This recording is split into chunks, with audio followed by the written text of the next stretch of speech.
Hardly anyone remembers it now, but Japan is miraculous. And no, I'm not saying this because of its Buddhist temples or relics like Attack on Titan. I'm saying it because the Japanese nation has experienced the greatest economic miracle in the world, but also one of the biggest crashes. Wages have been stagnant for 30 years. Their companies are older and more outdated than a Nokia cell phone, and the population is aging so rapidly that there will soon be one retiree for every person of working age. If the Japanese economy were a soccer club, it would be Barcelona. In Messi's time, it looked like it would dominate for the next 100 years, but now its news reveals weakness after weakness. Japan's shrinking economy hints at stagflationary risk. However, it's not all bad news. Recently, some data have begun to show signs of improvement. For example, the Japanese stock market is at all-time highs. What's more, it's worth twice what it was just 4 years ago. But also, that 4 years ago, it was worth twice what it had been 8 years ago. Companies have started to modernize, technology companies are gaining power again, and everything would be going smoothly if it weren't for one problem: the trade war between the US and China. Since the end of World War II, Japan has been one of Washington's greatest allies. It's the country that has lent the most money to the Americans, and a war ally in the Asian seas. However, over the past few decades, the Japanese have also become very friendly with China. Cheap Chinese labor has made them great trading partners. So, what's the problem? The problem is that the Americans and the Chinese are now at each other's throats. We're seeing more and more tariffs, trade bans, and sanctions on each other's allies. So what does all this mean? That Japan is at a crossroads. They have to choose between dad or mum, or in other words, their American partners or their Chinese partners, and whichever they choose is going to be a problem. The reason is that the US and China are by far its trading partners par excellence. Between them, they account for 50% of the country's exports. What's more, it's not just that Japan exports a lot to these countries, but that it's becoming an increasingly important market for its economy. To give you an idea, in the 1990s, overseas sales of Japanese subsidiaries accounted for only about 7% of the total, but since then, they have increased fourfold to more than 29%. In other words, the Japanese economy is much more dependent on the outside world than it was a few decades ago. And of course, dependent is just another way of saying vulnerable. Do you understand now why Japan doesn't want to choose between mum or dad? Well, stay tuned because it doesn't end here. Japan exports a lot to the US and China, yes, but it also imports a lot, especially from the Asian giant. Mostly we're talking about machinery, integrated circuits, and vehicle parts. In other words, materials that are essential for Japanese factories. But do you know what the worst part of it all is? Until a few years ago, Japan depended on China as much as China depended on Japan. But now, things have changed. China is no longer only dedicated to assembling the products of other countries, it now competes on a level playing field in important sectors, such as energy and automobiles. China overtakes Japan as world's biggest vehicle exporter. In short, if Japan chooses the US, China will be able to punish it without much trouble. However, not all the news is negative. Some analysts believe that this new geopolitical situation could be just what Japan needs. It could be crucial for taking off again economically. In other words, rather than negative news, it could be positive. Do you want to know why? Will Japan really come out on top in this conflict? Which ally will it choose in this battle? Well, today on Visualeconomik, we tell you all about it.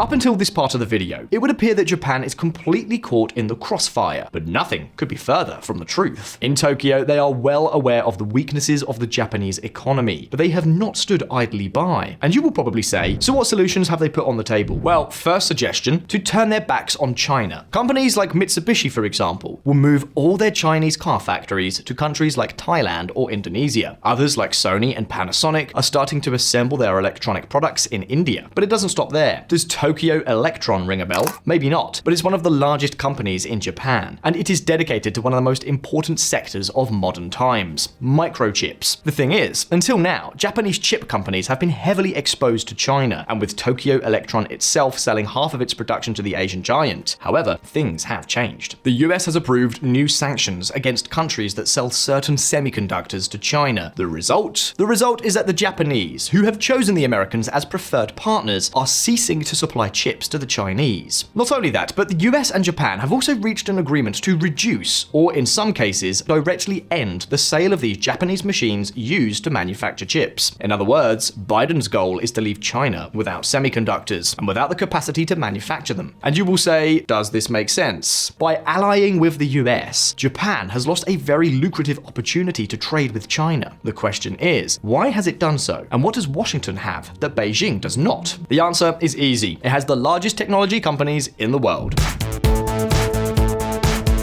Apple, Nvidia, Microsoft, Amazon. It doesn't matter where you look. Advanced technology is synonymous with the USA, and the Japanese know it. Until now, US companies set up their factories in China, used Chinese suppliers, and boosted a local industry. But now, they are withdrawing their investments to go to other countries. And all this investment being pulled out of China has to go somewhere else. Do you get the picture yet? Japan may be the great alternative destination to China. That is, the Japanese may become the new investment center for the world's largest technology companies. So the question is, will Japan be able to leverage all that has stopped going to China and once again become a semiconductor megapower? Well, many economists, such as Noah Smith, believe they do, and they give a very comprehensive list of reasons.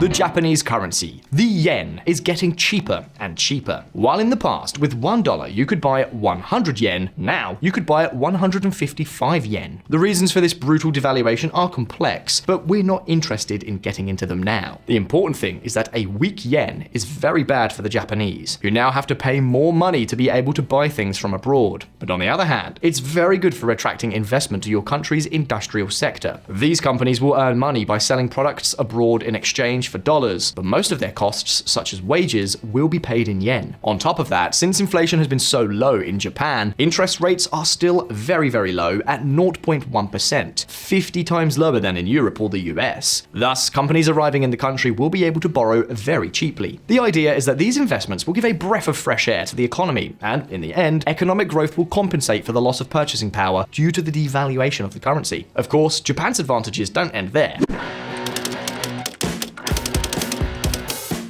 Japanese workers are ideal for semiconductor factories. For one thing, wages are relatively low, and on top of that, they are paid in yen. But on the other hand, they are very well-trained workers. And not just because they went to good universities, because they have a lot of experience working in the electronics sector, automobiles like Mazda, household appliances like Mitsubishi, consoles like Nintendo. And what can I say? Retraining the army of Japanese engineers seems much easier, faster, and more efficient than creating new university degrees in the semiconductor sector, as some propose doing in the USA. What's more, the Japanese already have thousands of small and medium-sized companies that handle many of these intermediate processes. For example, Japan has one of the leading companies in the production of silicon wafers that can then go to chip factories. If production were to go to other countries, those countries would not have a prepared productive fabric, and in turn would have to obtain parts and materials from even more countries. The outcome? Very long and unreliable supply chains. If one country in the chain has a problem, it stops the whole system. But fortunately, in Japan, it is much more compact. The key is security. Security that, no matter what happens in global geopolitics, you will be able to continue manufacturing your products.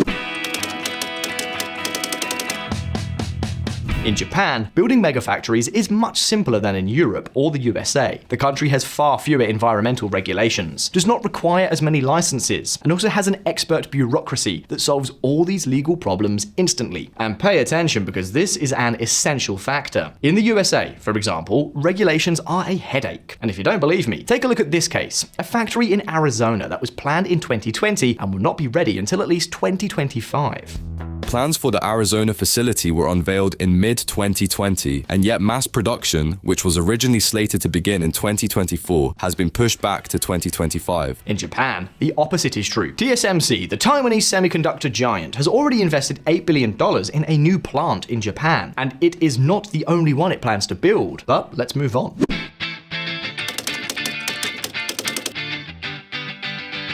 There is one last great advantage that Japan has as an industrial destination, and that is that it seems the Japanese government is more willing to support these companies with whatever it takes. Following in Biden's footsteps, it has approved, among many other things, a $13 billion aid package for the semiconductor sector. 1/3 of all this aid will go towards improving mass production of medium quality chips, another third towards innovation and in next generation semiconductors, and the remaining third towards further strengthening supply chains. Of course, this is another very risky move on the part of the Japanese government. After all, the state has been helping millions of companies with public money and ultra-loose monetary policies for decades, and the results are there for all to see. More than 500,000 zombie companies. In other words, companies that, under other circumstances, should have gone bankrupt by now. Will the same happen with these grants? Well, we don't know. On the one hand, we're not talking here about generic aid to the entire economy, but about much more concrete measures that, at least in theory, should be much simpler to monitor. For example, a lot of aid is linked to a significant increase in the defense budget, which Japan has increased by 50%. This aid will go to manufacture munitions, missiles, and things like that. But there is also a very significant portion dedicated to R&D development. The hope is that these investments in the military sector will eventually permeate the rest of the economy, as happened with GPS or the internet itself in the US. The question is, will it really work? Well, not so sure. The US military R&D development initiative seems to be an isolated case. When we look at whether these types of investments tend to do well, the answer is usually no. There is, for example, the case of South Korea, a country that is not that different from Japan.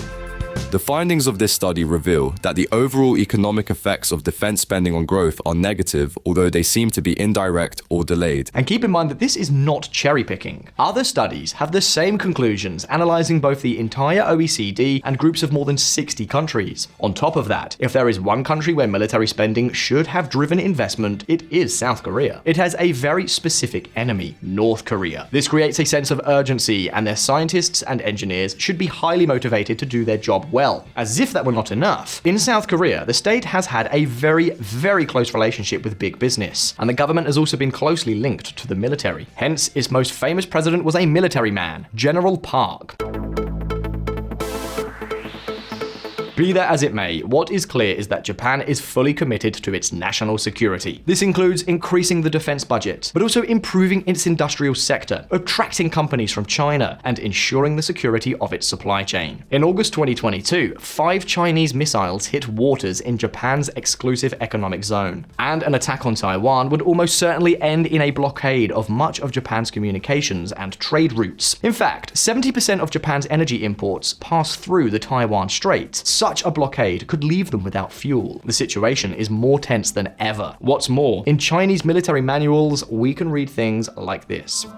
As soon as Taiwan is reunified with mainland China, Japan's maritime lines of communication will fall completely within the striking ranges of China's fighters and bombers. Japan's economic activity and war-making potential will be basically destroyed. Blockades could cause sea shipments to decrease and could even create a famine within the Japanese islands. With this in mind, it seems that Japan's dependence on the Chinese market is going to be rather trivial, and that in the choice between mum and dad, Japan is clear that its ally is, and will continue to be, the US. What remains to be seen is whether this will end up being an opportunity or a threat to its economy. But at this point, it's up to you. Will Japan support the US no matter what the consequences? Will we see a new wave of investment in Japan? Will Japan become a superpower in the semiconductor sector again? You can leave me your answer down in the comments. And as always, don't forget that here on Visualeconomik, we release new videos every week. So subscribe to the channel, hit the little bell so you don't miss any of our updates. If you like the video, like it, and I'll see you in the next one. All the best. See you next time.